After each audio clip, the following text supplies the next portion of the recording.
山河远阔，谢谢您来听我讲故事。欢迎收听悠然心语。南城正值盛夏，名流公馆，陆安宁刚从外面回来，就看着傅寻舟穿着一身清爽的白衬衫，坐在沙发上。瞧见陆安宁，他和尚书一言不发地起身，就要回卧室。陆安宁喉头一苦，不由得拽住他的手：“你就打算一直不理我吗？”从开学以后，他们就这样冷战了快1个星期，因为他为了傅寻舟报考了医学院，放弃了自己航天员的追求。傅寻舟只是沉默地挣脱他的手。陆安宁心头闷了一下，就因为我要学医，你就这么生气吗？我有什么错？谁都可以学医，但你不行。傅寻舟狭眸冷冷扫向他：“你一个小时候看见针都会害怕的人，有资格学医吗？”陆安宁情绪一下没忍住：“我只是想和你上同一所大学。所以呢？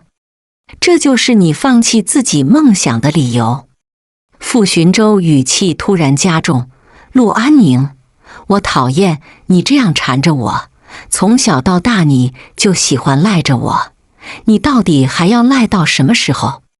陆安宁被这一句话说得一怔，原来在傅寻舟的心里，自己让他这么抵触吗？气氛一下冷了下来。这时傅寻舟也似是才意识到他的话说重了，他叹了口气，态度依旧强硬：“你的未来是为你自己做打算，不是为了我。”陆安宁怔住，顿时一句话也说不出。其实考医科大学除了想和傅寻舟在同一个大学以外，还有个原因，就是想要治好傅寻舟的病。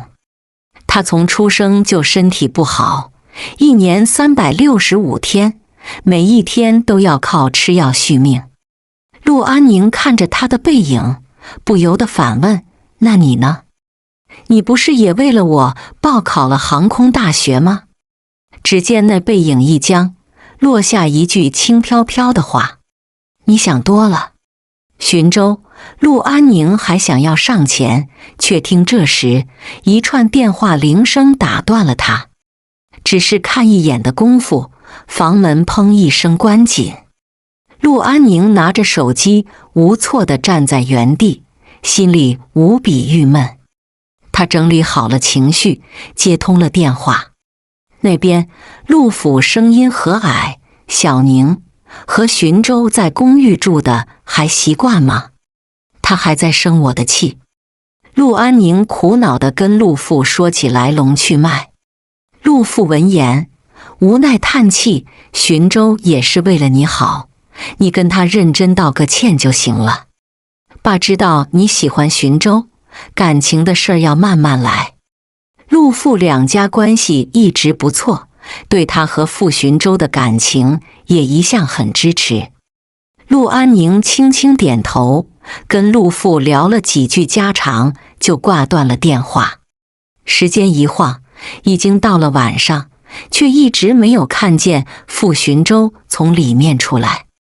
想到刚刚陆父的开导，他悄悄走到卧室门口：“寻舟，我可以进来吗？”陆安宁小声地问，里面却没有回答。他带着胆子推开门，就看见傅寻舟已经睡着了。陆安宁愣了一下，悄声走上前，蹲在床边，仔细看着熟睡的男人。头顶的桔灯照下来，让傅寻舟清俊的面容添上一分温柔。距离一近，陆安宁好像都能细数出他垂落的眼睫毛。他心跳持续加速，像是受到蛊惑般，想要靠过去。还没来得及做什么，男人黑眸突然睁开，他被锁定。“你干什么？”一句冰冷的质问结束，陆安宁被傅寻舟猛地推开。陆安宁猝不及防被摔在地上，疼得他在冷抽一口气。傅寻舟冷冷地看着他，谁让你随便闯进一个男生的卧室？他眼眶一下积满眼泪，我不是故意的，我本来是想来跟你道歉的。他知道只要自己服软，傅寻舟多半不会计较。事实上，傅寻舟也的确是个嘴硬心软的人。不用了。陆安宁收敛住难过的情绪，轻声又问：那你不生气了？傅寻舟重重地应了声，抚了抚微蹙的眉心。明天还要上课，我想早点休息。他已经下达了逐客令。陆安宁只好跟傅寻舟道了声晚安，乖乖回到房间休息。清早，陆安宁准备去上课时，公寓已经没有了傅寻舟的身影。刚开学，他和傅寻舟在各自的学校都比较忙碌的这一阵，他们也一直没见过面，没再去过公寓。这天，陆安宁跟着几个同学刚下课往外走，他低头想要给傅寻舟发消息，想邀约他见一面。身旁同学李可用手肘戳了戳他：小宁，我听说你昨天拒绝了临床医学系草的表白。陆安宁含糊地应了一声。从小到大，他身边并不缺追求者，但是每一次他都会拒绝，因为他想要的那个人只有傅寻舟。李可看他一脸不以为然的模样，调侃道：连系草你都看不上，陆安宁，你眼光也太高了吧？陆安宁目光从手机中抬起头来，语气认真：你们要是见过我喜欢的人，就不会这样说了。在他眼里，傅寻舟永远是天下第一好。李可一脸的怀疑：是吗？有没有你说的这么神啊？正好我们下午没课，不如就带我们去你心上人学校看看呢。陆安宁表情有些纠结，他看了一眼手机上和傅寻舟的对话框。寻舟，你下课了吗？我下午没课了，能去你学校找你玩吗？他发过去很多条消息，依旧收到回复。如果贸然过去，又怕惹他生气，陆安宁语气犹豫，我不知道他有没有时间。然而朋友李可却已经等不及，推着陆安宁就走。走啦走啦，有喜欢的人干嘛藏着掖着？陆安宁拗不过几个人软磨硬泡，还是来到了南航大学，因为他心里也想要见到傅寻舟。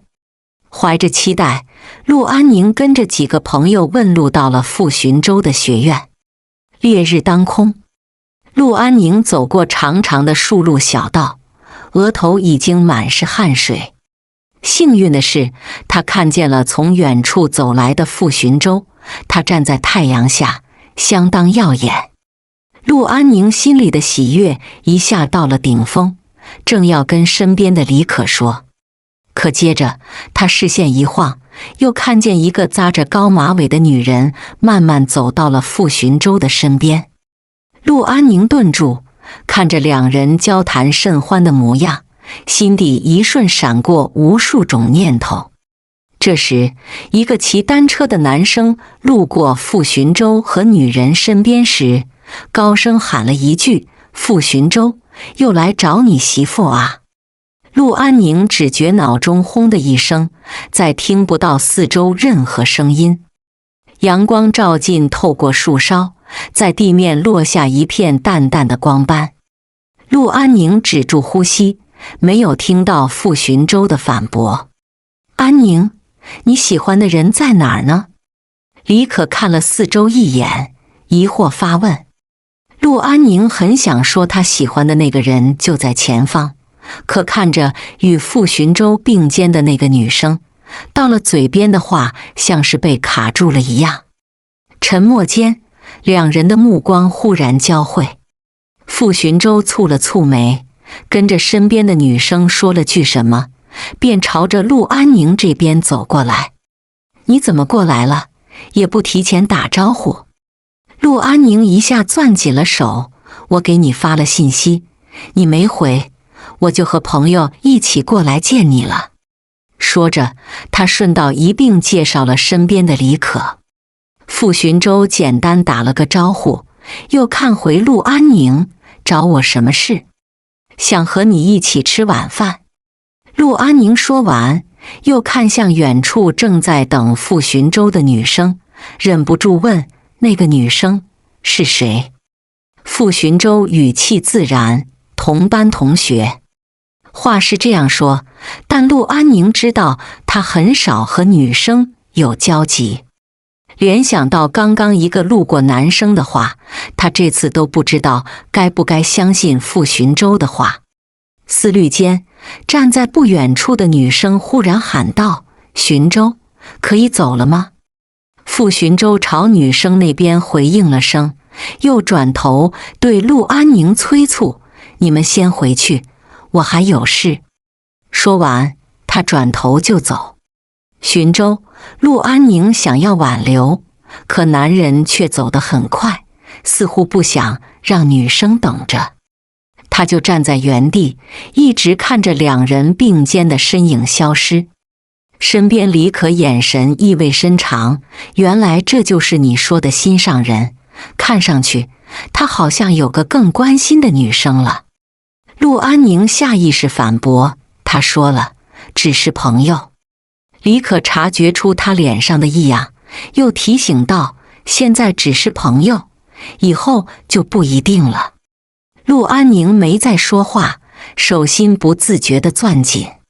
他刚相信傅寻舟的话吧，他们只是同学关系，毕竟他从没骗过自己。晚上，天气开始骤变，不多时便是倾盆大雨。名流公馆，陆安宁在窗户边看着打在玻璃上的雨滴，心里多了几分担心。他记得今天傅寻舟出门的时候好像也没有带伞。想此，他拿起手机，正想发消息去问，玄关处忽然传来一道开门声。傅寻舟浑身湿漉地走进来。陆安宁见状，连忙拿了一条浴巾迎上前去。傅寻舟身上衣服被浸透成深色，他看在眼里，不由得心疼，下这么大的雨，你怎么不给我发消息？傅寻舟接浴巾擦拭身体，嗓音寡淡，不麻烦你。听完这话，陆安宁心里有些不舒服，他们青梅竹马20多年，傅寻舟为什么突然这么生疏？但他没有说什么，转身去厨房倒一杯热水给傅寻舟。眼见他接过，喝下。陆安宁又想到早上的事情，他动了动嘴唇，刚想问寻舟，下一秒却被傅寻舟打断，我去洗澡。话落，他转身走进浴室。不知为何，总觉得傅寻舟在回避。思索时，一道手机铃声响起。陆安宁闻声看去，发现是傅寻舟遗落下来的手机。屏幕刚亮起，背景是今天刚刚见过的女生。陆安宁有些呼吸不畅。当看到那条短信内容时，更是几乎窒息。亲爱的男朋友，在一起的第一天，晚安。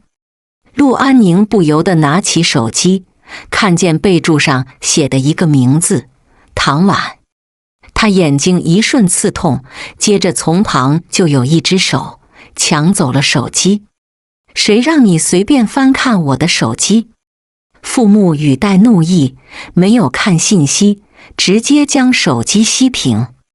陆安宁被他这突如其来的怒斥说得一僵，缓缓垂下了手。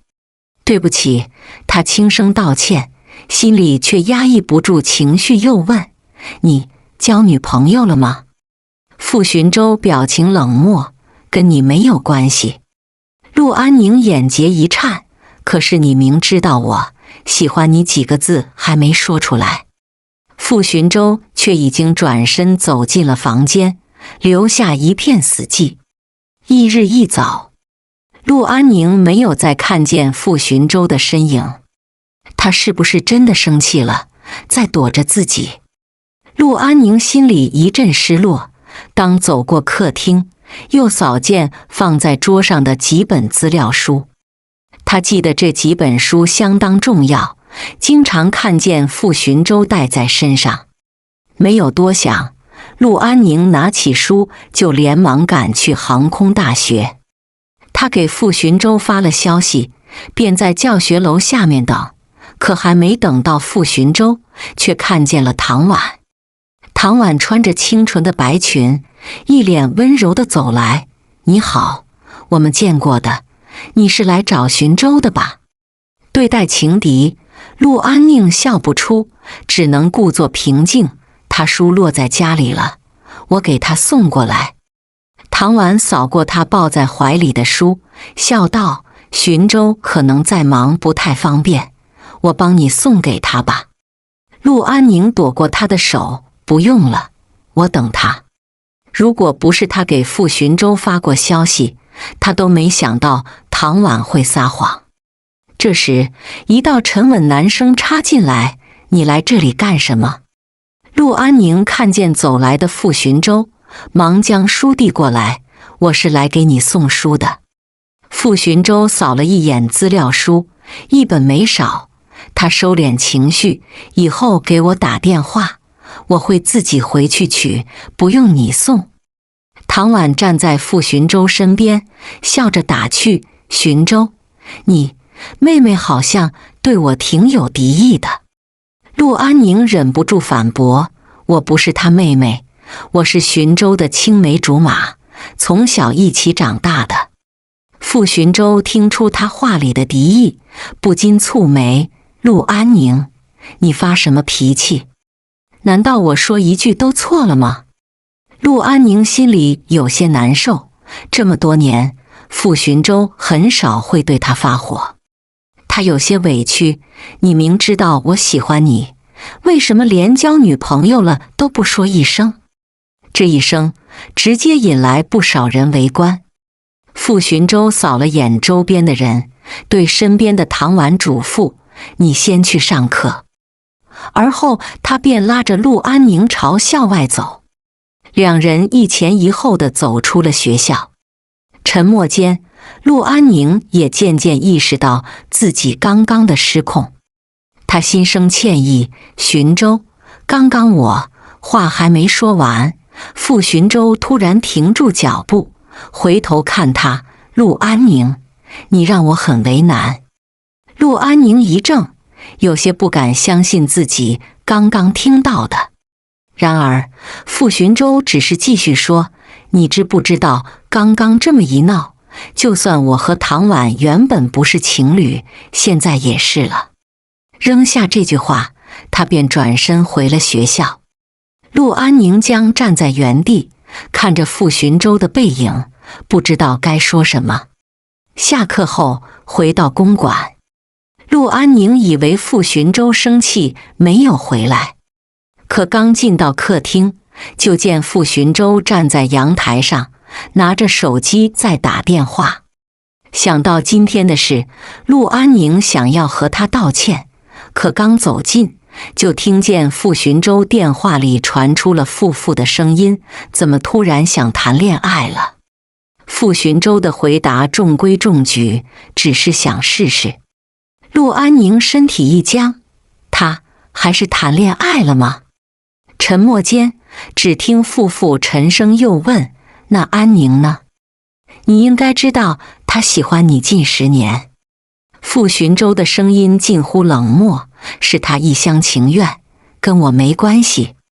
夜色寂静，傅寻舟通完电话回头，猝不及防对上了陆安宁的目光。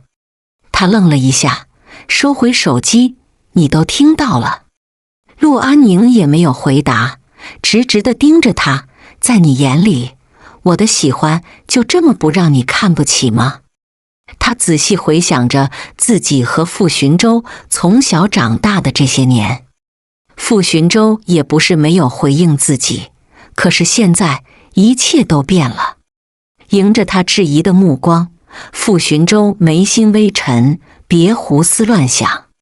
这往后，他们很多天没有交集，直到这天下课，辅导员单独找上陆安宁。陆同学，最近市区举办了一场大学化学竞赛，场地就在南航。你是我最出色的学生，我已经帮你报名参加了。南航大学，陆安宁心里想到了傅寻舟，不由得沉默下来。辅导员见他犹豫，拍了拍他的肩膀，又说：“这是个不可多得的好机会。以后不管是考研还是参加工作都有好处，你好好把握。”走出教室，陆安宁还是点出了傅寻舟的微信，敲字过去：“周五我会去你们学校参加比赛，你会来看吗？”而对方却没有回答，只是留下了简单的2个字：加油。时间很快到了参赛那天，陆安宁跟着学校的队伍一同前往了南航大学。不出意外，他拿到了一个不错的成绩。站在颁奖台上，陆安宁一眼就看见了坐在角落的傅寻舟。他真的来了。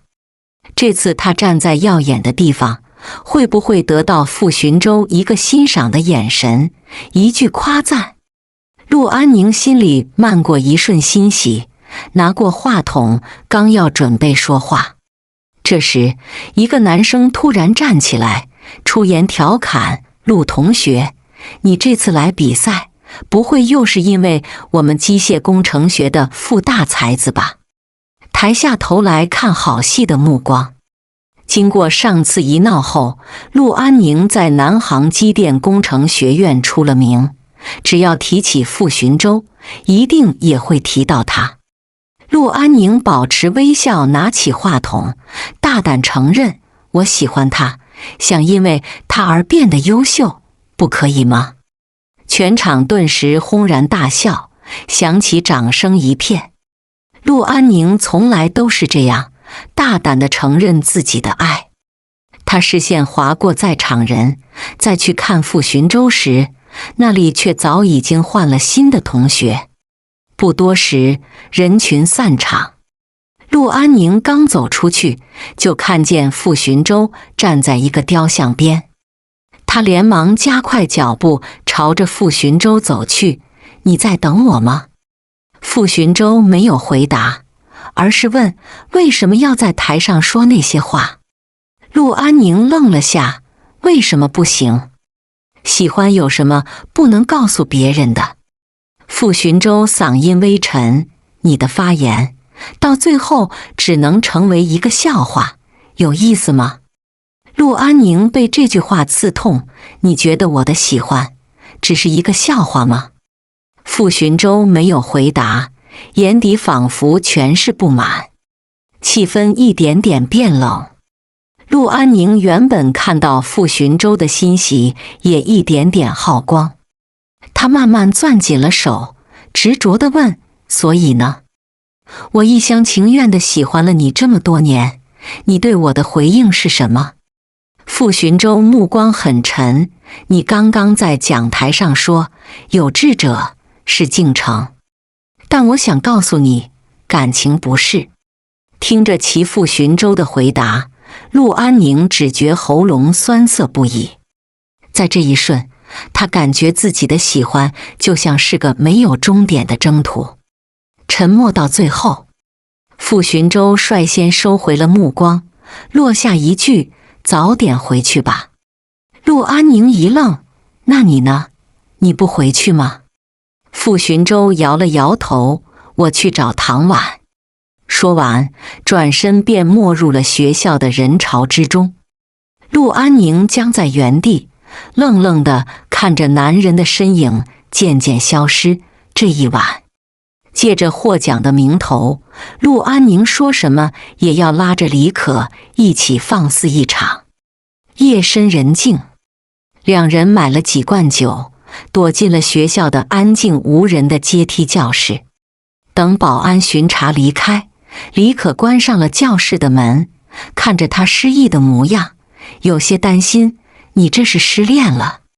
陆安宁仰头灌了一口酒，苦笑起来：“我连失恋的资格都没有。”李可恨铁不成钢地坐过来：“我说你呀，就是死脑筋，明明你值得更好的人。”陆安宁摇了摇头，呆滞的目光落在易拉罐的拉环上：“我不想要更好的人，一辈子能有一个让我愿意心思去付出的人就够了。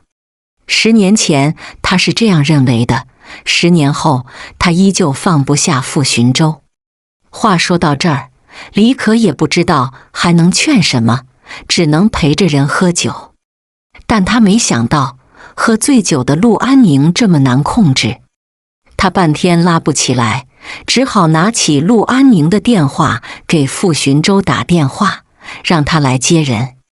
挂断电话后，又朝醉倒的陆安宁放下一句狠话：“你要是再赖着，我可走了。”可陆安宁没了意识，无法回应。李可便真的气冲冲地走了。教室一瞬间归于黑暗中。不知多久，教室突然出现一束光。陆安宁模模糊糊看去，就见傅寻舟站在光源处。刚走近，浓烈的酒味便扑鼻而来。他冷着一张脸：“你喝酒了？”“喝了一点点。”叛逆如陆安宁，就算酒后在傅寻舟面前，也说不出的乖巧。“你怎么还敢一个人在晚上喝那么多酒？”听着傅寻舟的教训，陆安宁偏头看他：“你关心我吗？你怎么知道我在这儿啊？”傅寻舟如实告知：“你朋友给我发了消息。”原来不是刻意找他。陆安宁眼眸一片暗淡：“我是不是耽误你和唐婉的约会了？”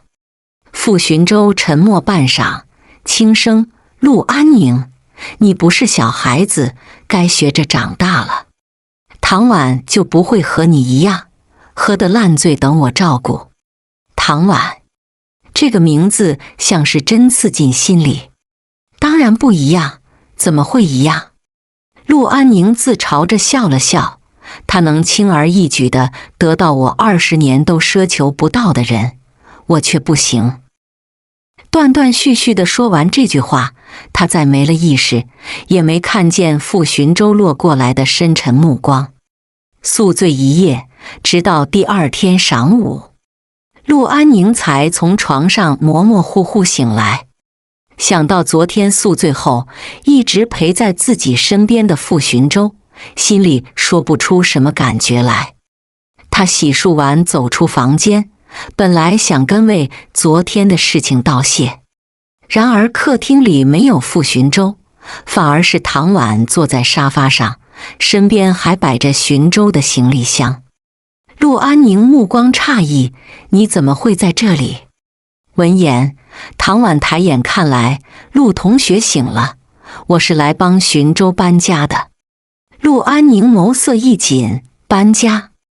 唐婉缓缓放下水杯，笑着点了点头：“寻舟没告诉你吗？我们要同居了。”室内霎时一片死寂。陆安宁怎么也没想到傅寻舟为了唐婉会做到这个地步。他深吸口气，又问：“他人呢？”寻舟有事先离开了。唐婉解释了一句，话锋又转：“陆同学，昨天寻舟照顾你一夜，你知道吗？”陆安宁眉眼正了正，还没回答，就听他继续说：“我没有怪你的意思，毕竟你和寻舟还有20多年情分在。不过现在寻舟是我男朋友，还是麻烦你跟他保持一点距离。”这一番轻描淡写的话，令陆安宁心里酸涩不已。明明是他和傅寻舟先有着20多年的感情，现在却要被当成插足者驱逐在傅寻舟身边。沉默间，傅寻舟开门走了进来。他目光带过对立站着的两人，转头对唐婉说：“你先下去等我。”唐婉点了点头，转身走了下去。等只剩两个人后，陆安宁便先发问：“你就这么着急远离我吗？”傅寻舟目光落向他的脸上：“我跟你住在这里，多少会有点不方便。以后你该懂得照顾自己，不要大半夜出去喝酒。”陆安宁拉住他的手，想要挽留：“我以后不会给你添麻烦了。”名流公馆，这里是他能和傅寻舟唯一有交集的地方了。傅寻舟却像是看不见他眼底的悲伤，缓缓抽回手：“唐婉还在等我，先走了。”话落，他提起身边的行李箱，转身离开。这一刻，陆安宁好像耗光了所有的力气，跌坐在了沙发上。窗外的光影暗淡，晴朗天空逐渐遮上阴云。自傅寻舟离开以后，陆安宁回归了一个人的校园生活。直到9月24日，这天是陆安宁的生日。一下课，他就收到了爸爸的短信：“小宁，生日快乐！爸今天在外地出差，没办法回来陪你过生日，给你打了钱，自己买点好吃的。”陆安宁习惯了他的忙碌，也没有怪罪。不多时，他看着手机上的入账短信，不由得想起，以前陪自己过生日的都是傅寻舟，但现在他身边有了唐婉，应该没机会了。陆安宁出神地走出学校，忽然手机震动声响起。他打开，目光在备注名上定格：傅寻舟。电话接通，里面传来一道温柔的男声：“生日快乐。”陆安宁听着，心头被一股喜悦之情冲刷，随后又感觉心酸。他强忍着情绪开口：“你说过每一年我的生日都不会缺席。”这话让傅寻舟沉默了一瞬，只留下2个字：“抱歉。”便挂断了电话。陆安宁缓缓落下手机，看着黑幕后自己脸上的落寞。入夜后，名流公馆，陆安宁一个人窝在沙发上，被孤独淹没。忽然，有一条来自傅寻舟的消息落入眼帘：“有时间吗？过来一趟。”接着，他又发来了一个定位。陆安宁愣了愣，还是顺着定位去找，结果是一家餐厅，而傅寻舟就坐在其中。他的面前是一场烛光晚餐，四周摆满了蜡烛和玫瑰，相当浪漫。陆安宁看着这些，心底的感情好像快压抑不住。这是你给我准备的生日惊喜吗？傅寻舟没有回答，而是说：“坐吧。”陆安宁看着他满眼的冷漠，心里一涩，还是立刻调整好心态。他还是想好好和傅寻舟过完这次生日。温馨一刻还没来得及享受，忽然一道女声插了过来：“寻舟，抱歉，我来晚了。”听到唐婉的声音，陆安宁面色一僵。唐婉看见陆安宁同样诧异：“陆同学，没想到那你也在。”一旁的傅寻舟低淡的嗓音响起：“不是说不来吗？怎么又改变想法了？”唐婉自然地坐在傅寻舟的身边落座：“是呀，不是你说今天给我准备了惊喜吗？”闻言，陆安宁目光落向面前的烛光晚餐，全身的血液好像都已经凝固，迟迟才反应过来，原来这场浪漫的烛光晚餐不是给他的，而傅寻舟要等的人也不是自己。两人的柔情蜜意被陆安宁直直地看在眼里，他像个多余的人被夹杂中间。这里本就是浪漫的情侣餐厅，到处成双成对，唯有他格格不入。四周递来的打量眼神，让陆安宁只觉得心里说不出的难堪。他再也坐不住，我还有事儿，先走了。傅寻舟却拦下他，今天是你生日，一起吧。他一副平常的口气，让陆安宁彻底压不住情绪。既然知道是我的生日，又为什么把我当作消遣的替代品？这大概是陆安宁这么多久以来对傅寻舟说的最重的一次。可话已出口，覆水难收。陆安宁再待不下去，转身跑了出去。傅寻舟也像是没反应过来，僵在原地，看着陆安宁匆匆离开。这天后，直到期末考试，陆安宁也没有联系傅寻舟，状态也很差。周五，辅导员把陆安宁叫进办公室谈心。他表情凝重：“安宁，你的实验课成绩下滑得很厉害，怎么回事？”陆安宁垂着头，不知道怎么解释，只是说：“我会马上调整状态。”听他这么说，辅导员也不知道还能说什么，只能放人离开。办公室外，陆安宁刚走出来，就看到站在树下的傅寻舟。他愣了下，便穿过熙攘的人流，路走到了他面前：“你怎么来了？”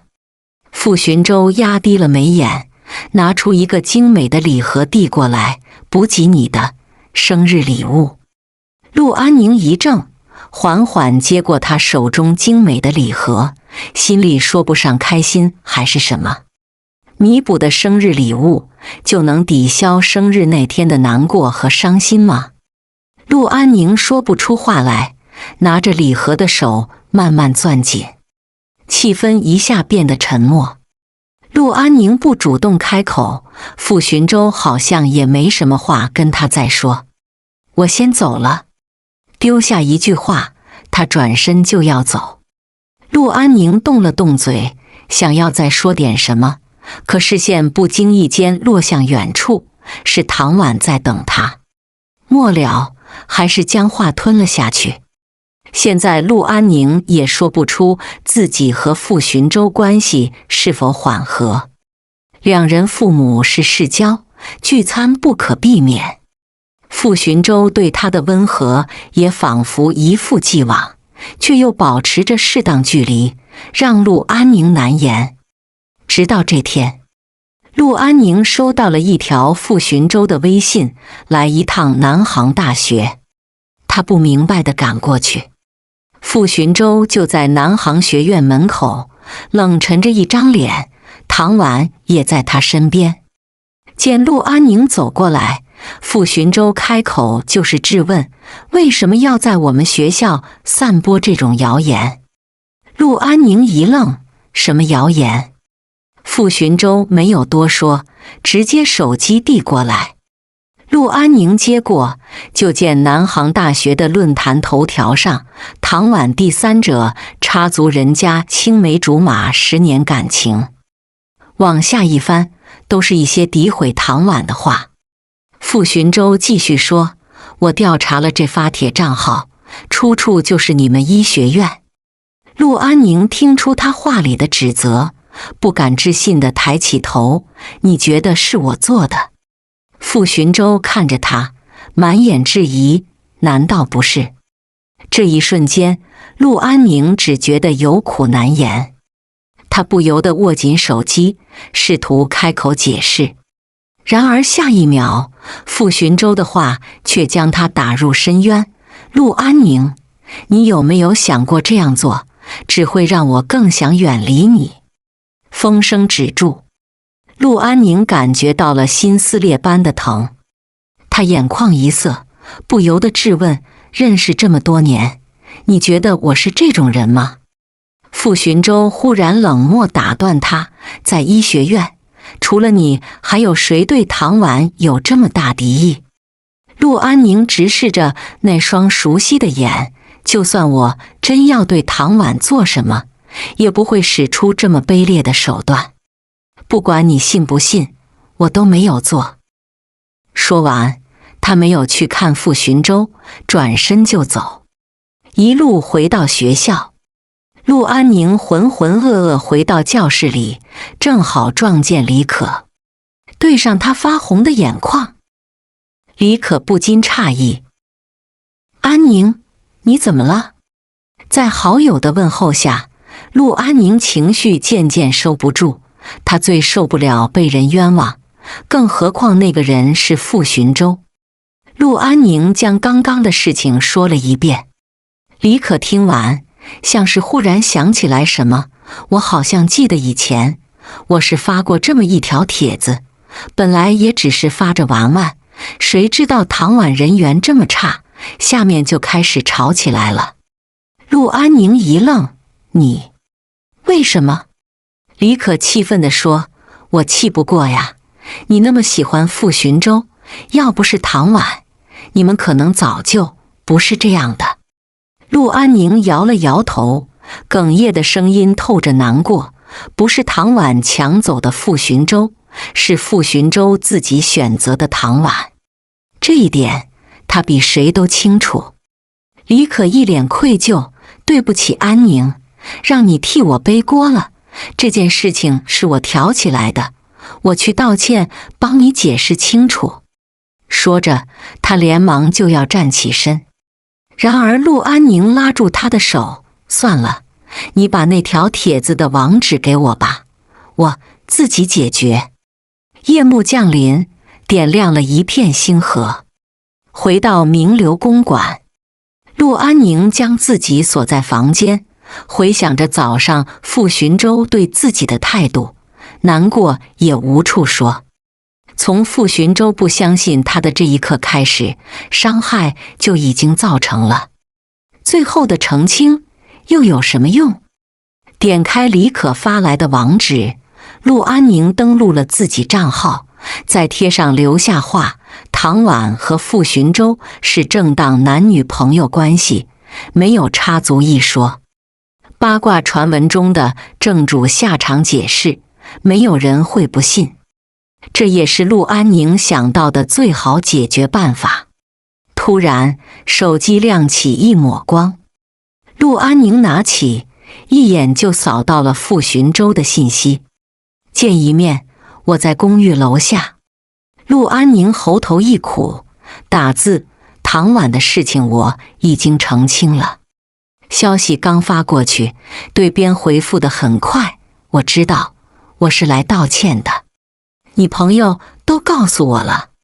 李可还是去找了他吗？陆安宁看着消息，还是起身走到了楼下。傅寻舟就站在路灯下，由光照他身上，让陆安宁有一瞬的失神。傅寻舟看着他慢慢走近，沉声开口：唐婉的事情是我失控了。陆安宁强忍住鼻酸：你以前明明不会这样的。我只是不希望唐婉跟我在一起，还要受这种委屈。陆安宁听着傅寻舟话里对唐婉满满的维护，心里苦涩。他对上那双深邃的眉眼，忍不住问：为什么？明明是我先认识你，先喜欢上你，先告白的，为什么后来的唐婉却能得到你的喜欢？傅寻舟深深看了他一眼，语气冷静：正是因为我们对彼此太了解，所以我不会爱你。傅寻舟的话仿佛在陆安宁心上捅了一刀，痛得他连呼吸都不敢。他就站在风中，一路目送着傅寻舟的离开。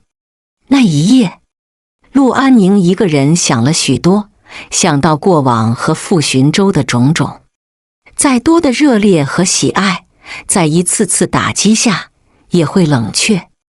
现在是不是要到了必须放弃的那一刻了？翌日，陆安宁跟着好友李可去上早课，李可却拿了一张信封过来：安宁，是你的。陆安宁疑惑拆开，里面夹着的是高中学校的邀请函，要他去给高考学子们送去祝福。李可凑过来看你高中学校的邀请函，那傅寻舟也会去参加吧？这是你们俩摊开聊的好机会啊！陆安宁垂眸，默默将邀请函放回了信封。没什么聊的，他现在已经有女朋友了，我也准备放手了。李可看着他，愣了下，你认真的？陆安宁点了点头。那天傅寻舟已经把话说到那么严重的地步，就算他再往前走999步，也都等不到傅寻舟的一次回头。高中学校校庆那天，陆安宁刚到门口就遇见了傅寻舟。他站在学校熟悉的梧桐树下，刺眼的眼光穿过树梢落下来，四周有穿着校服的学生走过，而他高瘦的身影融入其中，看起来一点也不突兀。似梦似幻的场面让陆安宁一瞬想到他们的高中时代。阳光下，傅寻舟向他迈步走来，你也被邀请了。陆安宁回神，安静地望着他。两人不约而同沉默下来，并肩朝着大礼堂走去。进了礼堂，陆安宁转头看向傅寻舟，我等一下要演讲，先去做准备了。傅寻舟脚步顿了一下，目送他离开。不知为何，刚刚一路感觉到他淡淡的态度，他心里有种说不出的感觉。鬼使神差的，傅寻舟没有去位置上坐下，反而来到了后台。台上很快就轮到陆安宁演讲，他说了些什么，傅寻舟其实记不清楚，只记得追光灯下，一身白裙子的她就和记忆中的那个张扬的女孩好像不一样了。等演讲结束，陆安宁一说接受提问，台下很快就吵了起来。傅寻舟回过神，就看到有个学生举手提问，学姐，听说你为了追上喜欢的人，在高三最后一个学期努力学习，高考的时候和他并列成为了省理科状元，这件事是真的吗？这一问仿佛掀开了陆安宁的回忆幕布。当初因为傅寻舟一句喜欢优秀的女生，他便拼命的学习。拿到录取通知书那天，他就在操场当着所有师生的面宣布自己追求傅寻舟的事情，还被教导主任训话了好久。想到这儿，陆安宁拿过话筒，是真的。他的话从四面八方的音响中传来，学生们顿时哄闹一片。那学生立刻露出艳羡的目光，为了喜欢的人，自己变得优秀强大。学姐你真厉害，我也想跟你一样。八卦的气氛一带起来，有人趁势问道，那学姐，你们现在很幸福吧？陆安宁笑着摇了摇头，很可惜，我们从来没有在一起。这个答案显然在意料之外，学生们都愣住了。同时，后台的傅寻舟也深沉了目光。只听陆安宁继续说，他很好，可是感情的事情强求不来，喜欢他我不后悔，但也到此为止了。他眼底划过一瞬黯淡，又扬起释然的笑容，人生在世，不可能永远为了别人而活着，不如放手告别，选择新的未来。这话结束，台下响起轰然掌声。傅寻舟看着站在讲台上光芒四射的陆安宁，眼底藏着说不出的情绪。演讲结束，当学生们还陷在那席话里，久久不能平静时，陆安宁已经转身走下了台。迎面看到站在后台的傅寻舟，他顿了下，随即自然走上前，你怎么在这儿？傅寻舟眼神复杂，你刚刚的演讲。他话还未完，陆安宁打断他，其实刚刚的那些话也正是我想对你说的。傅寻舟没回，眸光深沉，仿佛已经猜到了陆安宁要说的话。周遭好像在这一刻静止了。陆安宁笑着看他，似乎下足了10成的勇气。你等这一天应该也很久了吧？很抱歉，现在才说出口。傅寻舟，我放弃喜欢你了。傅寻舟眸色一紧，对上陆安宁的视线。他明白这一次陆安宁是认真的。没有人比他更了解陆安宁，无论受到过多大的压力，陆安宁都不会说过放弃的。但是一旦开口，他也笃定不会再回头。看着陆安宁转身步步走出，连舞台的灯也跟随他一同暗淡。第一次，傅寻舟被陆安宁留在原地。自从陆安宁跟他坦白后，这几天傅寻舟都心不在焉。走在回家的路上，不知怎么就来到了陆安宁的医学院门口。今天门口聚集了许多人，还有欢呼声。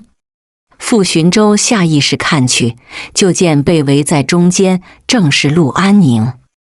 他对面站着一个高大帅气的男生，傅寻舟认识，航天大学飞行技术专业的天之骄子。陆同学，我是隔壁航天大学的周家衍，我想和你在一起，要不要考虑一下？男人说话很大胆，手捧着一束火红的玫瑰花，话一出口，全场欢呼。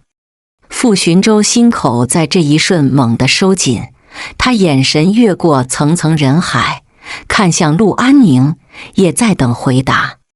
顶着众人的目光，陆安宁回答坦然：抱歉，我不会轻易喜欢上一个人。不知为何，在傅寻舟听到这句话后，他紧绷的神经忽然松了松。群众们传来一阵叹息。男生喉结滚了滚，目光暗淡下来。原以为他已经没机会时，不曾想一双白皙的手缓缓从他手上接过花。傅寻舟也僵住，看着陆安宁手拿着玫瑰，莞尔一笑。但我们可以试试。男生有些意外地抬起眼，身边看戏的人群已经闹起来，掌声口哨声连成一片，其中好几个还是周家衍自己带过来的朋友。看见老大得手了，不知是哪个机灵鬼从身后推了陆安宁一把。老大，说好了，表白成功了，请我们吃饭去。就是，得了这么漂亮的女朋友，可好好宰她一顿。嫂子，以后可一定要对我们好点啊。周家衍眼疾手快，上前扶了一下，见陆安宁也没抵触，他反倒有些没好意思地骂了几句：别乱起哄，免得把我媳妇吓跑了。陆安宁笑着几声，没回答，倒是四周几个朋友吵成了一团。在傅寻舟的视角看来，两个人就像暧昧地抱在了一起。他阴沉着一张脸，看着周家衍的方向，心底的情绪一瞬间涌上来。到最后还是什么都没说，看着那群人簇拥着周家衍和陆安宁离开了。另一边，周家衍向来言出必行，直接包了附近水星楼的5级餐厅。等上菜的时候，身边跟周家衍关系最亲的男生开口调侃：衍哥，这次好不容易处上的女朋友，你不会又2、3天就分手了吧？说什么屁话！周家衍从香烟包里抽一根出来，笑骂了那个人一句。几个人话中有话，陆安宁不是听不出来。他扯了扯周家衍的袖子，出来一下。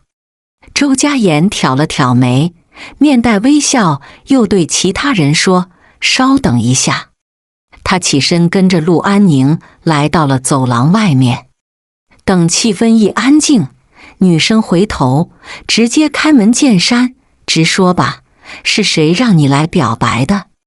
周家眼身姿僵了一下，拿烟的动作顿了顿，眉眼一冷，什么意思？是别人打了赌，还是你单纯的对我的故事有点兴趣，还是你和傅寻舟有点纠葛？陆安宁只细数着能让周家眼看上自己的条件，也就这些了。他知道自己在南航大学因为傅寻舟的关系，自己有点出名，而且像傅寻舟在杭南的名声应该也广。傅寻舟不爱社交，说话也直接，在高中的时候就得罪不少人。陆安宁有理由怀疑周家眼跟自己表白和傅寻舟脱不了关系。他一脸警惕的样子，直接逗笑了周家眼。男人也没心思抽烟了，他捻了捻烟尾巴丢在一边，恣意散漫，却无意中将陆安宁抵在了墙边。才刚当我女朋友，能不能对我有点信心？关于你的事情，我听过。陆安宁不卑不亢地看着周家眼，刚刚听那几个兄弟说的话中，他也找到了几个重点。你就是那个周氏航空的副少，年仅21岁，坐拥上亿家产的周家眼，有颜有条件，为什么要跟我纠缠在一起？不是跟别人打赌，就是为了满足自己的胜负欲，不是吗？男人似乎没想到了陆安宁说的这么直接，愣怔没几秒，嘴角倏地笑开。你倒是挺有意思的。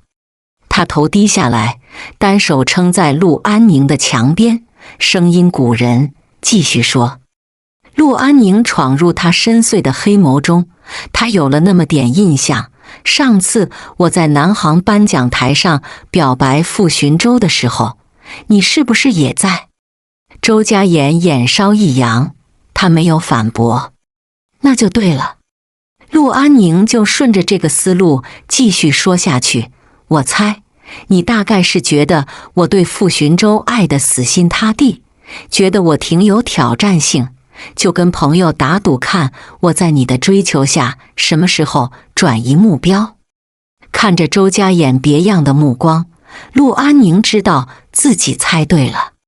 他嘴角带着笑容，身体贴墙面站着。不巧，我刚好放弃了他。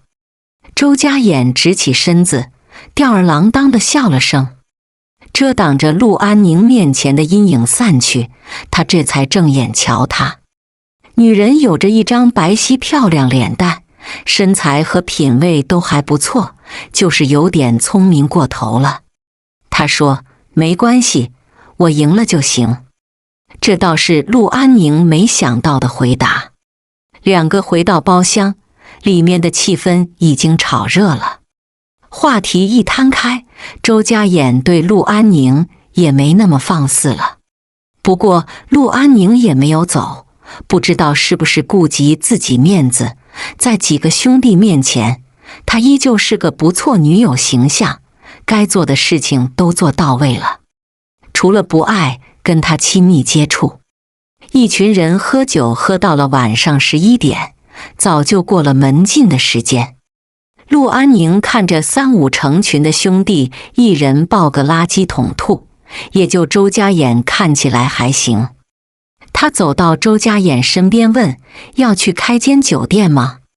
周家眼揉了揉眉心，声线还算平稳，没事儿，我在学校附近有房子，到时候带他们过去睡。他们知道路，我先送你回去。陆安宁看着远处几个快扎进垃圾堆的男生，默默收回眼神，跟上去。既然周家眼都不管，那跟他也没什么关系。到了名流公馆，周家眼在门口止住脚步，忽然问，喂，你早上说的那句话还作数吗？陆安宁不解地回头看他，什么？周家眼站在路灯下面，单手插兜，语气认真，咱俩试试。陆安宁拉长了 N 的尾音，笑容真诚。当然，谁说没有感情基础的恋爱不可以谈？周家衍和陆安宁恐怕就是最好的证明。两人刚在一起一天，2个学校都传遍了，尤其是到了傅寻舟的耳朵里最清楚。南航机械学院上午有一次现场调查，傅寻舟一个人去研究所的路上，路经操场的时候，正好看见飞行技术专业学生们在做体能训练。他视力不差，一眼就看见正在做单杠训练的周家衍。又或者说，在那群人里，周家衍实在太突出。在老师眼里，周家衍就是根刺头，天生来头不小，在学生里又有地位，成绩也不算差。傅寻舟每次去辅导员办公室，就经常能撞见他被教主任训话。烈日操场，几个学生正帮忙周家衍数数，97、98、99、100。教官，衍哥做到100了。听到了，你们当我聋啊？教官黑脸，忍不住嘀咕，真服了，你这个活阎王，给你点惩罚跟闹着玩一样。年轻，没办法，身强体壮，也就做点体能训练还行。周家衍唉声叹气地拿过别人递来的衣服，来到教官面前，语重心长地说：老张，你得愿赌服输。教官不耐烦地赶他，要滚快点滚。周家衍没好气地笑了笑，正要走的时候，视线一扫，猝不及防跟傅寻舟对上了眼。他外套搭在肩膀上，因为刚做体能训练，整个背心都因汗水浸湿了。几个女生看着他脸颊泛红，想看又不敢看。他目光很直接地落在傅寻舟身上，也不避讳。在场的学生们谁没吃过瓜？周家衍和傅寻舟之间的关系更不可言说。两人强烈的磁场像是无形间在碰撞。周家衍又向来是个笑面虎，扬眉抬手，直接冲傅寻舟打招呼过来：周哥，这要巧。周哥，站在傅寻舟身边的同学都要吓死了。明显傅寻舟眼底对周家衍都是抵触，这还看不出来？你要做什么？傅寻舟冷眸看着走到面前的周家衍。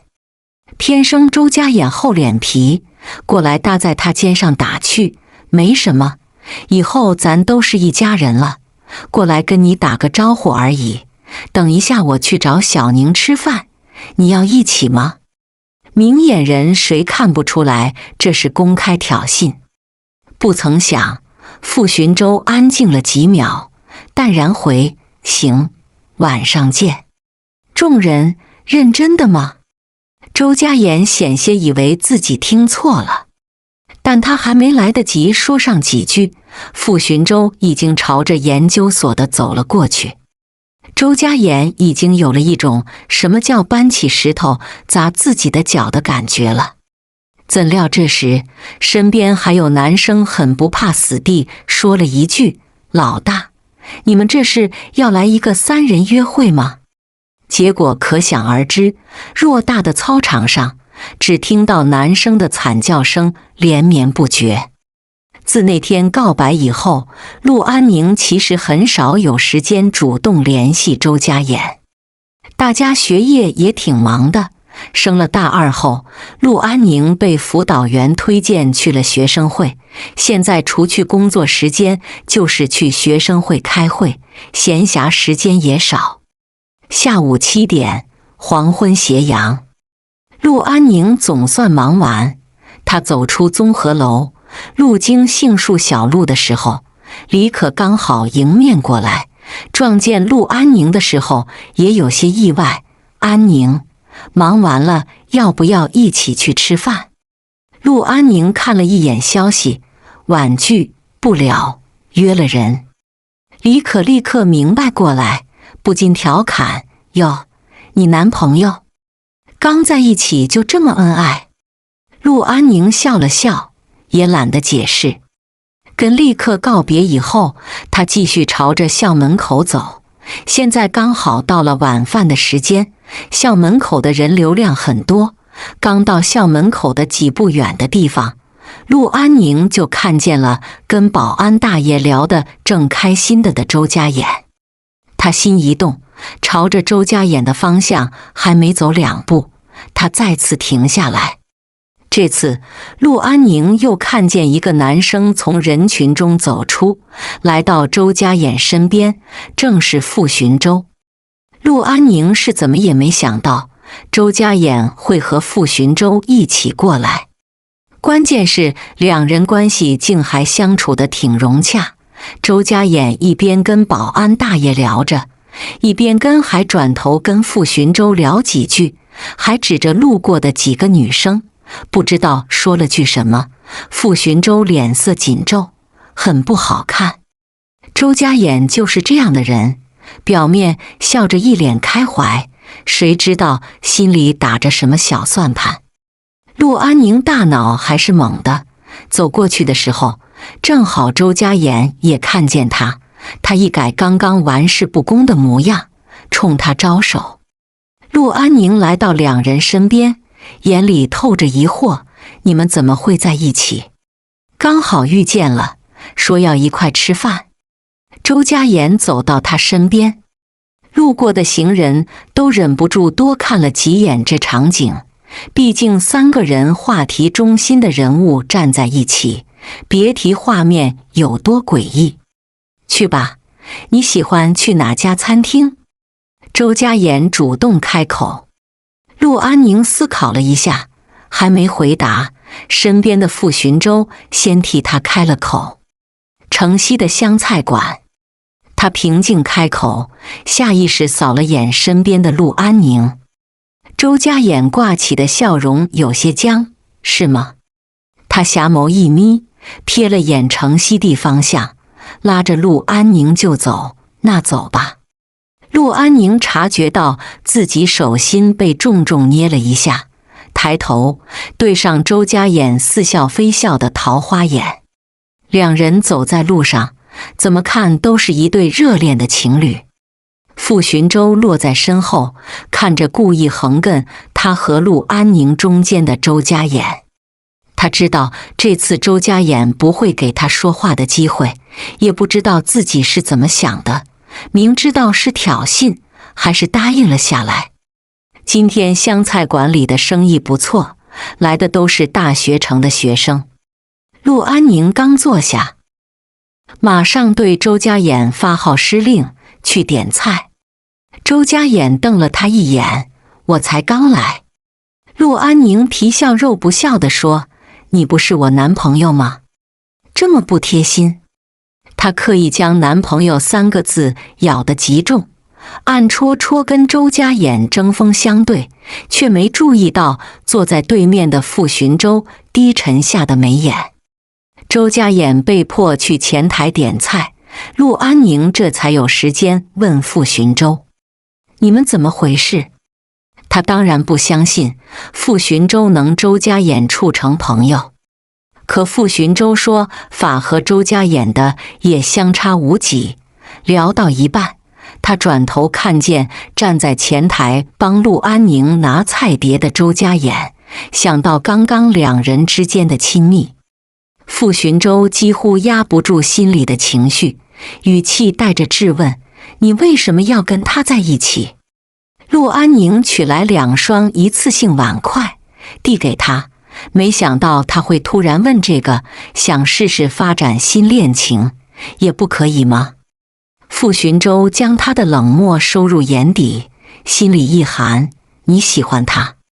陆安宁摇了摇头，回答得很干脆：不喜欢。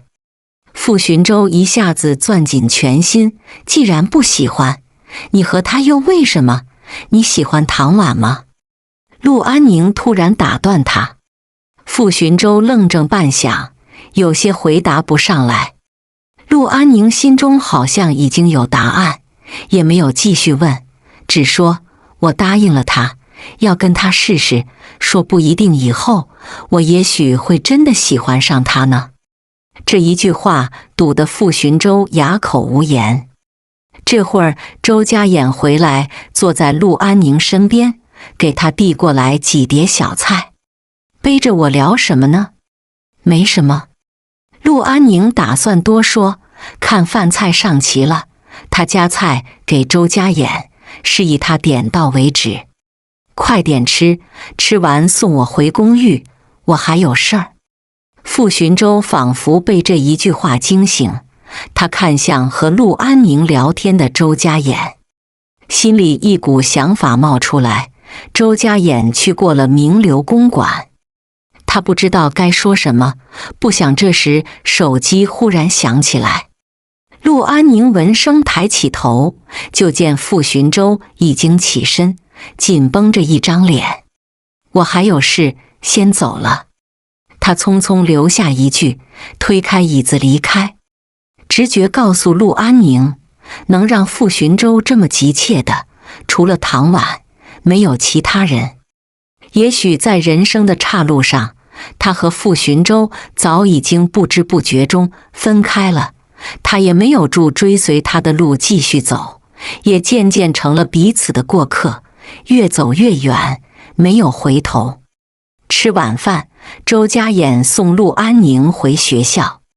他站在医学院的楼下，眺望了下楼上灯火通明的教室，问陆安宁：这么晚还要学？学生会有点事儿。陆安宁解释道，匆匆拿着书包往里走。等一下。周家衍伸手拦了他一下，剑眉轻轻一拧，你最近很忙。陆安宁义正言辞地反驳他，再不忙也不见你找我。周家衍没好气笑了一声，你把我当男朋友了吗？平常也没找我聊天。我是问你周末有时间没有？我几个朋友说一起去烧烤，非要我带你去。陆安宁看时间快赶不及，快速敷衍了一句，下次有时间再说。周家衍看着他一溜烟窜进了教学楼，也没个准话。他无奈呼了一口气，伸手去裤袋里拿烟的时候，手机在这时震动起来。打开来，是好友陈畅发来的微信，怎么样演哥？事儿成了没有？几个发小都等着看你心上人呢。白莹的手机光照亮了周家衍眉眼，他叼了根烟在嘴边，慢慢打字，估计不来了。收起手机，最后看了一眼教学楼，转身没入黑暗中。周末暴晒的天气难得迎来了2天多云。陆安宁逐渐成为了学生会的主心骨，现在运动会将近，学会生组织各部门都在紧张筹备。陆安宁也只好放了周家衍的鸽子。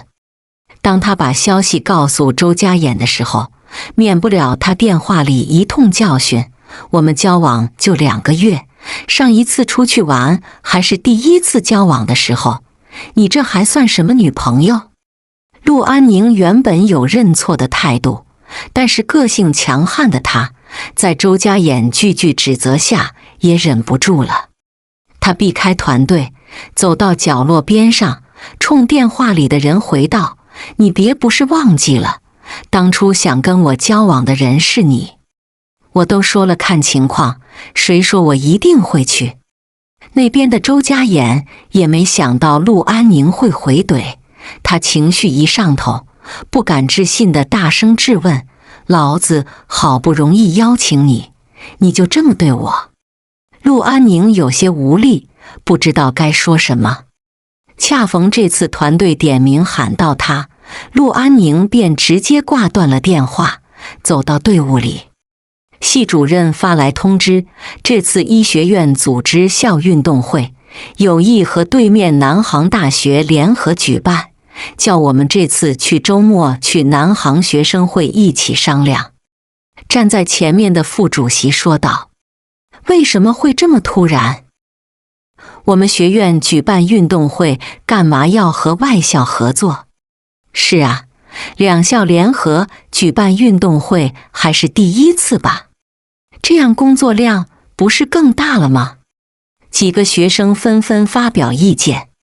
副主任有些头疼地说道：“本来两学校就关系不错，上次不是因为化学竞赛办得还不错，主任说跟外校比赛会更有竞争力，所以就这么愉快拍板了。当然，我们医学院的身体素质肯定跟那些飞行员比不了，所以参与的学院是机械学院和信息工程学院。之后的话，陆安宁已经记不清楚了，只机械学院几个字已经牢牢刻进了心底。这也意味着他会见到傅寻舟。”等解释完，副主任已经带着团队去了南航大学参与会议。会议室里，两学院的人分开坐。副主任对自己的学生发话道：“这次会议就不由我来主持了，马上南航的学生会会长就过来了，一切事情听他安排。”听他话说完，陆安宁心里莫名有种预感，他有些坐立难安，只听身边的几个南航学生和医学生在讨论：“你们会长是那个在1个月前当选的新会长吧？这次应该是他第一次安排工作吗？”“是啊，听说他当初票数远超第2名1000多票，真绝了，工作能力很厉害的，不用担心啦，而且人也好帅的。”陆安宁听得有些走神。也在这时，会议室的门被人打开，现场的所有人瞬间屏气安静。陆安宁也抬起眼，看着走进来的人。傅寻舟，还真是他。傅寻舟，这不是陆安宁以前公开追求的对象吗？学校也太坏了，居然让他们撞在一起了，好尴尬。2个学院的人没几个不知道傅寻舟和陆安宁的关系，主人公还没说话，其他人心里先捏了把汗。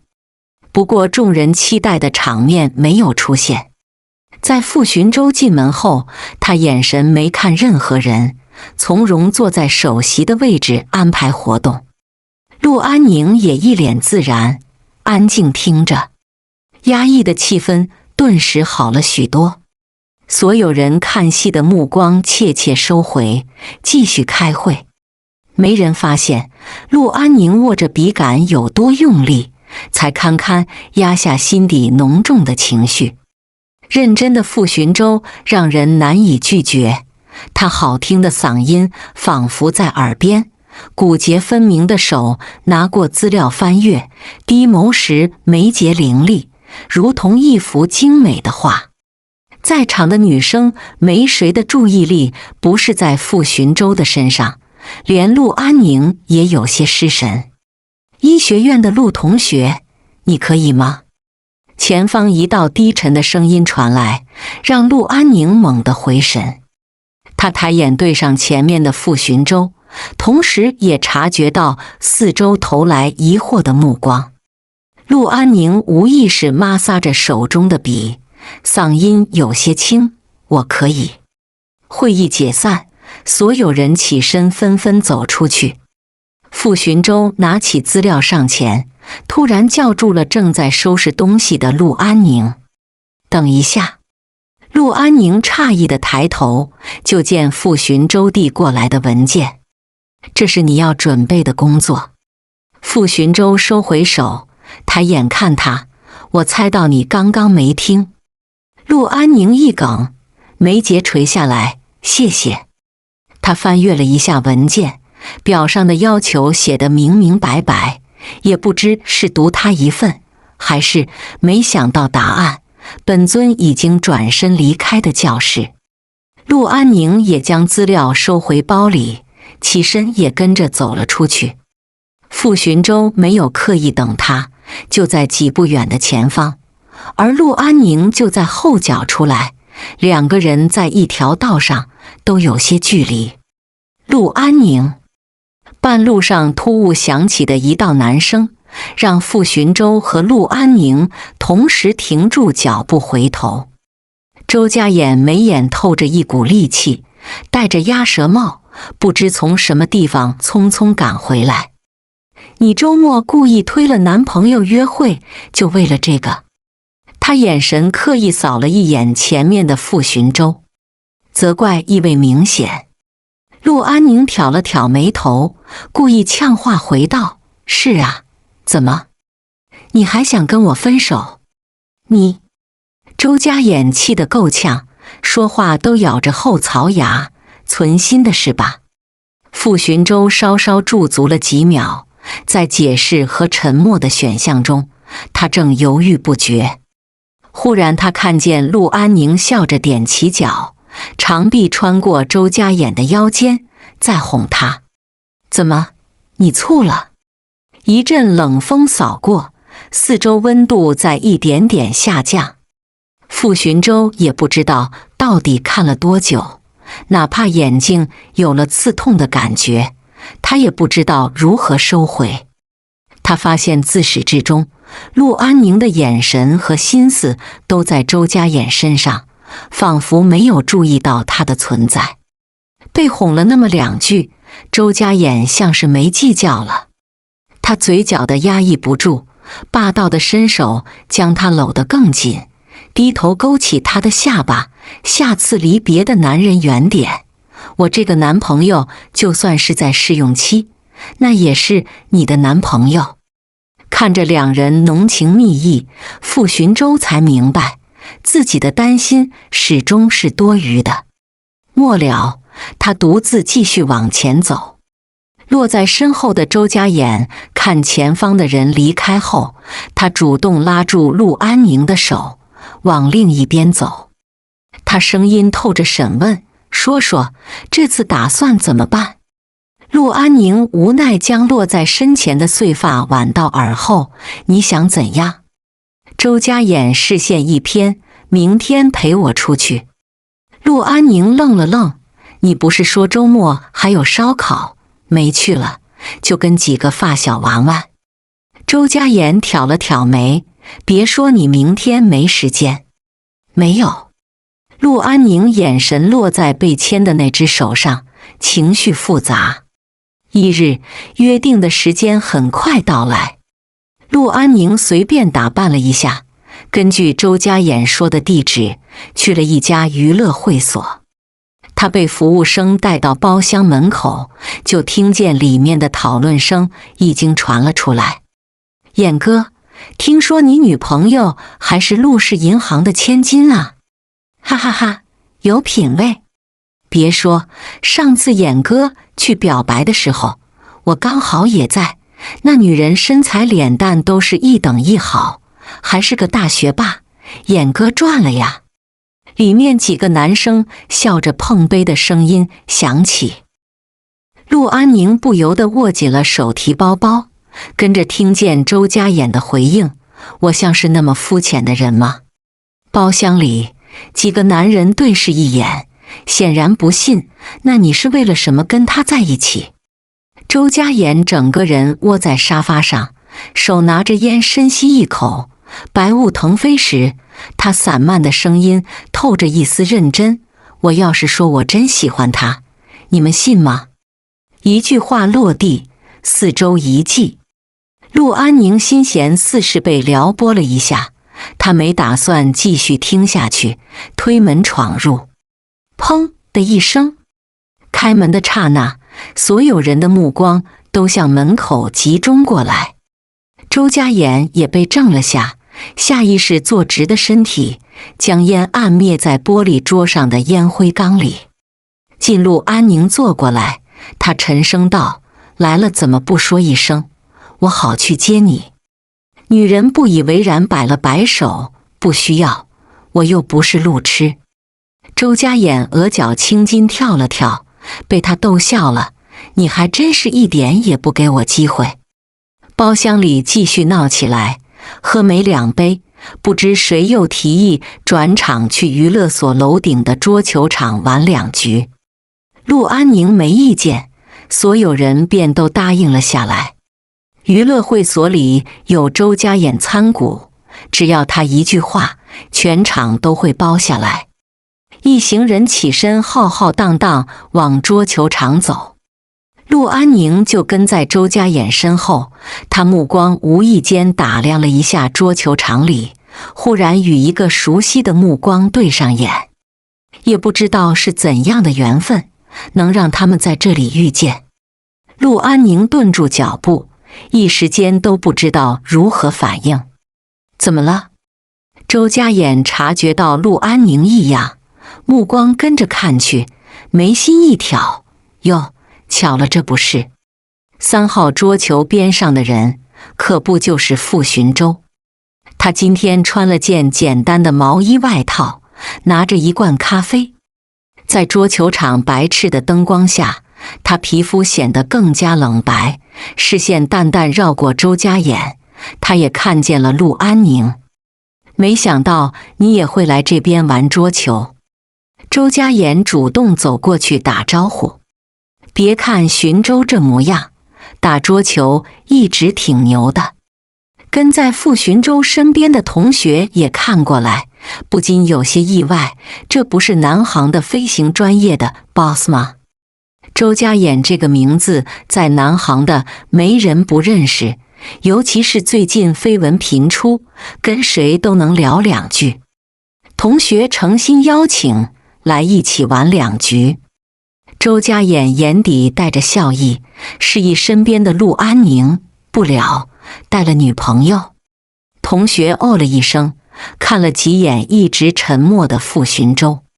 走吧。陆安宁拉了拉周家衍的袖子，2人去了另一边球场。球桌上，其他几个发小已经在做准备。其中一个拿着球杆边擦粉边问周老板，要不要比比？行啊。周家衍撩起眼皮看了那人一眼，脱了外套递给身边的陆安宁。输了人把刚刚点的喝完。那人指了指旁边摆的一箱酒。周家衍视线跟过去，手袖卷起来，成。一群人闹得不亦乐乎，陆安宁就坐在沙发上等着。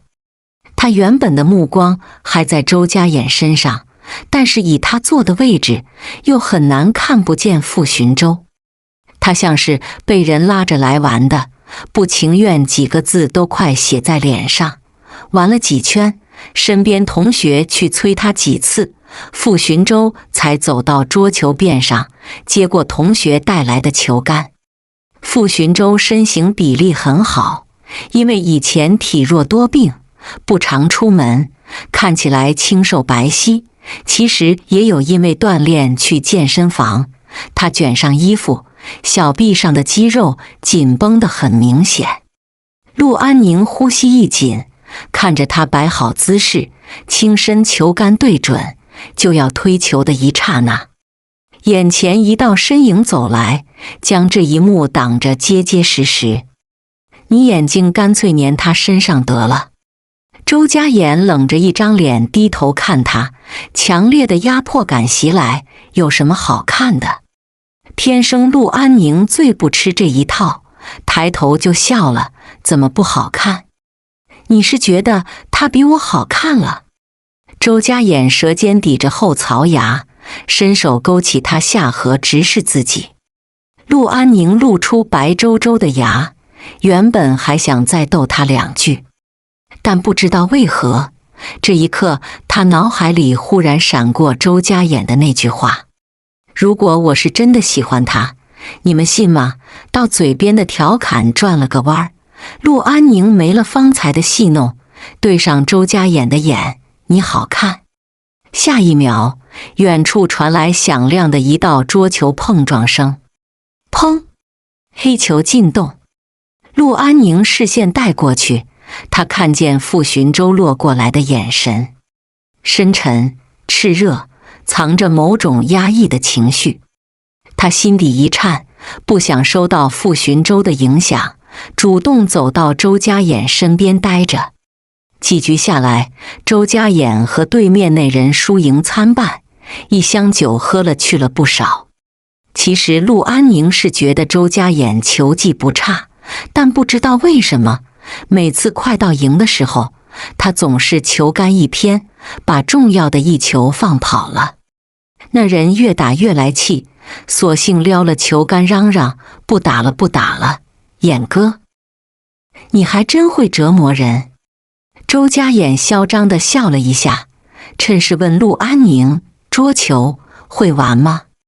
他拿起那人撂下的球杆丢过去，陆安宁顺手接过，挑眉：“你是不是有点太小看我了？”周家衍眼底闪过一抹诧色，心里冒出一个念头，他走过来给球杆擦粉，站在陆安宁身边，气音里都是挑逗：“行了，输了，你亲我一口。”看戏的众人一阵呼吁。陆安宁对周家衍的调戏早已经习以为常，适当后退，跟周家衍拉开些距离。“你确定要在公共场合做这种事？”周家衍饶有兴趣地看着他：“你意思私下可以，你赢了再说。”陆安宁也没有把话说绝，他一手拿着球杆，一手指着周家衍口袋里的香烟包：“我要是赢了，你把烟戒了。”赌注一高，四周几个兄弟开始嚷嚷起来：“这俩小情侣还挺恩爱，这可能就是相爱相杀吧。”周家衍扫了眼几个呼声最高的发小，回头再看陆安宁，他笑容一扬，答应的果断：“行。”服务生过来摆球，陆安宁打算找个合适的位置，准备开第一球。他绕着桌面，感觉到远处有人投来了视线，哪怕不用看，他也能猜得到是傅寻舟。为了不受影响，陆安宁找了个背靠他们的位置，身体微倾，将球杆把在虎口处摩擦。只听球杆撞击声一响，这一球开得极好，直接连进了2个。周家衍原本叼着根烟跟身边人聊天，听到有人为陆安宁的欢呼声，他视线不由得落在女人自信的脸上，眼底划过惊艳。“没想到你有这技术。”陆安宁注意力在球桌上，他笑了声：“是你太小看我了。”女人身体一低，从长手臂流畅的线条到突兀的锁骨，被周家衍看在眼底。他手将烟拿到一边，喉结不自然地滚动了一下：“谁教你的桌球？”当然是。陆安宁自信满满，原要回答，但抬眼，他猝不及防对远处的傅寻舟对视。是傅寻舟。他后知后觉地反应过来，身边的人是周家衍，笑着又改口：“你就当我天赋异禀。”也在同时，女人推着球杆，又快又准地将球打进洞，引起四周一片叫好。不过巅峰之举过去，终于轮到了周家衍接球，两人打得有来有往。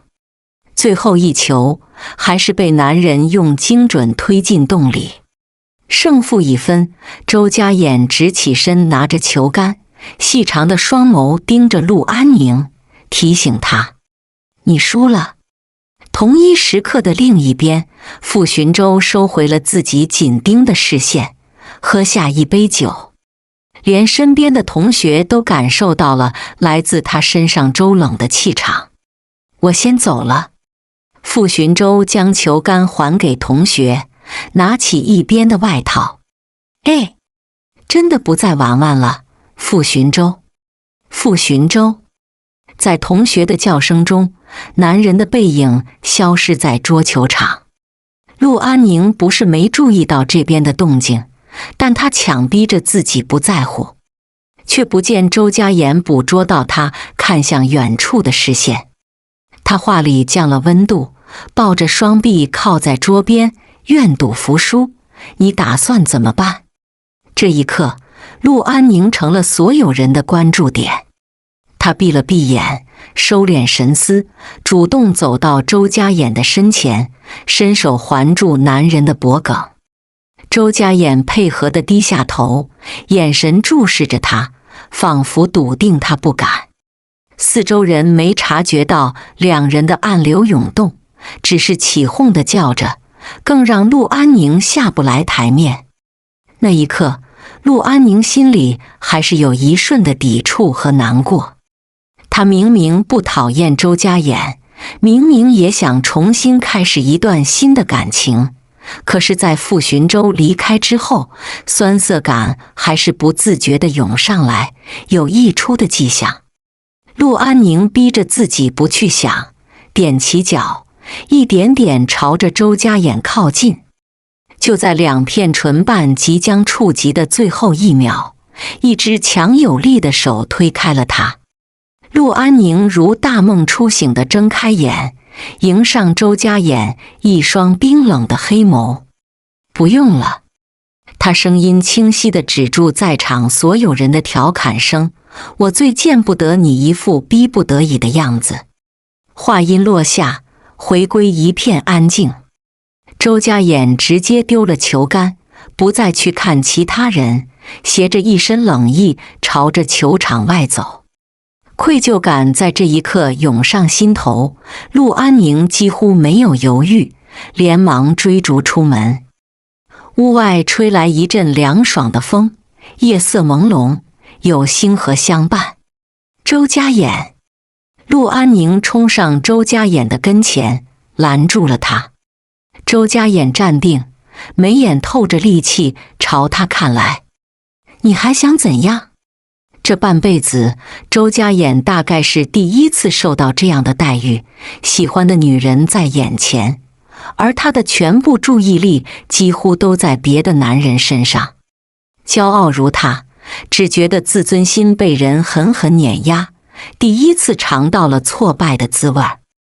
你喜欢他，你继续喜欢，咱俩分了，免得你受委屈。周家衍手抄进裤袋里，强装不在意。陆安宁目光灼灼看着他，等呼吸平缓了一会儿，冷静地回答：好，分手可以。他长睫微垂，又话语一转，我知道自己现在没资格留住你，但是刚刚可没继续说完，他忽然被一只手钳住下巴。陆安宁，你还真敢答应啊！周家衍乌黑清澈的眼睛透着恼怒。陆安宁唇微微张开，半天才明白周家衍的意思。那你要我怎么说？如果你做了傅寻舟的女朋友，你会是这副模样吗？周家衍咬牙切齿地说着，醋意都快满出来。刚刚一副逼不得已的样子，不知道以为我把你怎么了？对不起，我只是需要适应。陆安宁沉了沉呼吸，平静地陈述着，我们现在才从认识到交往不过3个月，我承认自己没那么快忘记，但我能明白我一定不会回头。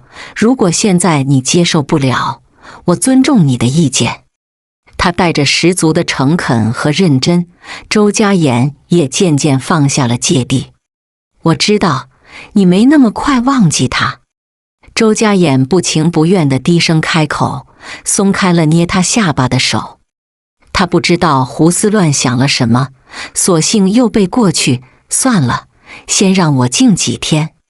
摆了摆手，继续往前走。陆安宁不再追上前，伸手挽过被风吹乱的长发，心里一片怅然。他知道自己没有义务去纠缠别人，无论结果如何，他都会平静接受。1年一度运动在即，陆安宁将这些繁琐事抛之脑后，专心准备活动。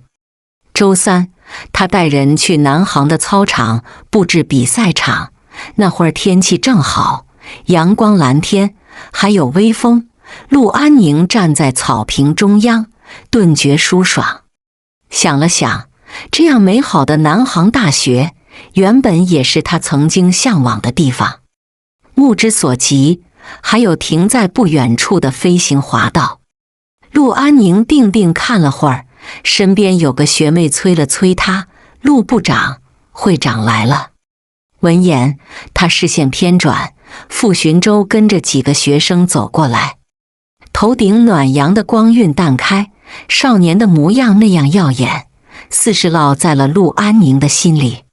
所以在一阵咕噜噜大型物件滚过来时候，他没听到学妹那一声惊叫：“啊，小心！”陆安宁不知被谁一拉，直觉一阵头晕眼花，莫名撞进了一个滚烫的胸膛。等他视线清晰，傅寻舟放大的容颜出现在眼前，两人视线在这一刻相交，不知是谁的心跳在怦然跳动着，无比强烈。陆安宁呼吸仿佛停滞了，好半天没回过神来。远处管理大型器材的学生们走过来，连连道歉：“对不起，会长，陆部长。”“没事。”傅寻舟缓缓收了手和目光，悄然稳定心跳。他剑眉透着严厉，不再去看陆安宁的状况，继续跟其他人往主席台走去。好像刚刚他只是顺手拉了一下受到危险的同学。陆安宁望着他没入人群的身影，还站在原地，身边的女同学先着急地喊起来：“部长，你没事吧？刚刚真是吓死我了，还好会长反应迅速。”他拉起陆安宁的手，上上下下检查了几遍，又催促：“我们还是先回去吧，反正这边的工作已经结束了。”“啊，陆安宁情绪定了定，跟着人离开。这几天，陆安宁经常来南航大学的操场做准备。这片地区经常有飞行专业的学生做训练，所以学院也离得近。从学院楼路过的时候，陆安宁碰巧会遇见学生们冲下楼去玩去闹的场景，他会稍稍驻足，内心还是期待能看见周家眼。距离上次分别之后，他跟周家眼差不多有段时间没再见面了。陆安宁站在学院楼下看了会儿，没看见熟悉的身影，他转身准备走，忽然被几个女生拦住了去路。为首的女生不是别人，正是许久未见的唐婉。“聊一聊可以吗？”唐婉一改往常的好态度。身边的女生先受不了，喊道：“婉婉，这就是那个插足你和傅寻舟之间的小三，你还跟他客气什么？”被冠上小三这名头的陆安宁蹙眉，视线转向唐婉：“想做什么？”“没什么，我只是想跟你谈谈关于傅寻舟的事情。”唐婉淡淡开口。身边的女生却有些气不过，刚想上前说几句，唐婉却拉住她，声音温柔：“算了，这是我和他的事情，让我们单独聊聊吧。”女生被劝走以后，唐婉带着陆安宁来到了附近的长椅上坐下来，而对面的教学楼就是傅寻舟的地方。唐婉放下书本，对陆安宁平静地说：“我跟傅寻舟分手了。”这消息来得突然，陆安宁愣怔了好一会儿。“你们不是因为你，我知道。”唐婉淡然一笑：“其实我和他之间本身就没什么感情，他对我就像是朋友一样，而我当初追求他，也只是因为一时兴起。”他身体微靠在长椅上，语气带着感叹和一丝不甘。“不过我不是没有为他心动过，只是那个时候，我发现在傅寻舟的眼里只有一个人，不装下别人。”陆安宁不理解他话中的含义，你想说什么？唐婉眸光深沉地望着他，也明白自己的话说出口有多荒唐。尤其是和傅寻舟交往的那段时间，心里的这种猜想变得越来越强烈。当初他是抱着好奇的心去接触傅寻舟，在一起的时候，以为自己早已经赢了陆安宁。可是傅寻舟对待喜欢和不喜欢的态度太明显，哪怕对他温柔也体贴，但从他的眼里，唐婉感觉不到一丝情绪的波动，没有爱恨，对他就对常人无异。后来他也逐渐发现傅寻舟有多口是心非，他的胜负欲和占有欲从一开始就是错的。傅寻舟从来没有喜欢过他，自己也从来没有赢过陆安宁。唐婉望着日落夕阳后的天空，不知道想到了什么，他忽然笑出来，说起自己的判断，说出来你可能都不相信。傅寻舟好像早就已经喜欢上你了。他这一句话落下，陆安宁仿佛耳鸣了一瞬。唐婉不知什么时候已经离开了，很久一段时间，陆安宁始终坐在长椅上，不知道该怎么办。他有些不敢相信唐婉的话，更不认为傅寻舟有多喜欢自己。如果得到傅寻舟的喜欢可以这么简单，那他这10年的努力都好像一个荒唐的喜剧。远处预示着下课的铃声响起，学生们三五成群地走出来，安静的校园一下变得热闹起来。陆安宁理好思绪，起身也准备离开。可他刚走没2步，一个在脑海中闪过无数次的少年却慢慢走在他面前。到了黄昏午后，天边的晴空换作晚霞，斑斓的色彩格外绚丽。傅寻舟眼底涌动一瞬情绪，大步朝他走来，你怎么在这里？这一霎，陆安宁似是又想到了唐婉刚刚对他说的话。他长睫落下来，遇见个熟人聊了2句，我还有事，先走了。陆安宁不知道为什么有些不敢面对傅寻舟，说完了这句话，转身就匆匆走了。傅寻舟连挽留的话都没说出口，他眉心一锁，攥了攥发空的拳心，压下心底的冲动。运动会终于如期而至。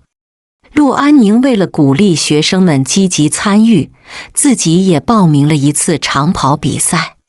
第1天开幕式结束，他去看比赛项目，一目十行下来，发现了一个熟悉的名字。篮球比赛，飞行专业周家衍。陆安宁顿了一下，将项目表还给了同学，正要继续做安排工作。同学却伸手小动作地拉了一下陆安宁的衣袖，表情有些纠结。部长，我等一下想去看男朋友的比赛，你可不可以带我去篮球比赛那边站一下岗啊？他小心翼翼地观察着陆安宁的表情，见他没回应，以为是生气了，连忙改口结巴地说，没关系，其实我自己去也可以。陆安宁拉住要走的他，还是问道，篮球比赛在哪里举行？同学闻言眼底一亮，连忙指了个方向，在那边的室内体育馆。谢谢你部长，谢谢。没关系。陆安宁带上志愿者的红袖标，朝着室内体育馆赶去。周家衍的篮球比赛，少不了来看戏的女生，各学院的都有。陆安宁走过去的时候，看台的位置几乎都是爆满。他绕着篮球场边上走，目光寻找着场上的选手。比赛正在进行时，刚好轮到周家衍投篮。队友将篮球丢到他手中，周家衍注意力集中在篮筐，在接过篮球的瞬间，他仿佛有着超强的敏锐力，双手托举篮球，没有丝毫犹豫地投出去。